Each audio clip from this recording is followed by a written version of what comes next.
Hi everyone, I'm Jordan Dreyer, the savvy millennial voice actress whose compassion is compassionate. Today is 2 weeks and 3 days of the Omer. If you want to know more about the Omer and how it works, you can click on the links in the description below. And you can compassionately like and share. Today is Tiferet of Tiferet, compassion of compassion. Chabad.org says, true compassion is limitless, meaning that we always have the capacity to put ourselves in another's shoes and see the good in them. Well, maybe not always. I certainly couldn't begin to fathom what goes on in the mind of a child molester or serial rapist. But let's not get into that, and try to focus on the idea that most people have good in them.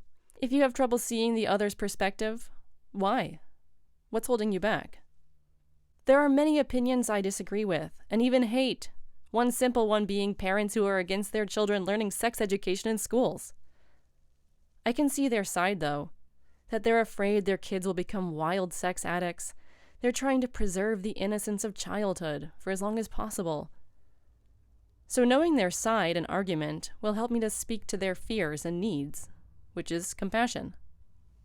So many people seem afraid to research the other's side. It's like they think they'll turn into that if they learn about it.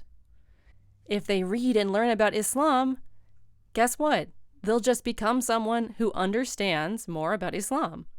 Maybe some will want to convert, but just learning about a thing doesn't make you into it. It's both compassionate to learn about another's religion or political stance, and then you increase your compassion because you understand them and can speak to their fears. Do you ever do compassionate things out of guilt? I'd say even if you do, like giving money to a homeless person because it makes you feel bad to see them, do it anyway. In doing, we learn, and then we can do it better. Fake it till you make it. That's been working for me the last few years, to see people not as stupid, but as ignorant and capable of more.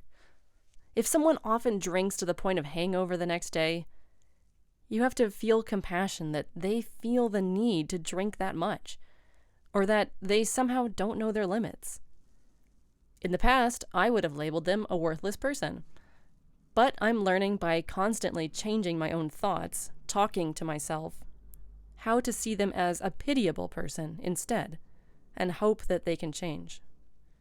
Maybe one day I can evolve from thinking of them as pitiable to just thinking more objectively, like, they're just a person that drinks a lot, and put no judgment on it.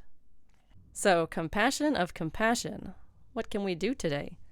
Express your compassion in a new way that goes beyond your previous limitations. Maybe talk to someone you've been kind of mean towards. Write down your bad thoughts about specific people or people in general, and then change those sentences into less judgy ones. Find something that works for you to increase your compassion. See you tomorrow, and don't forget to like and share.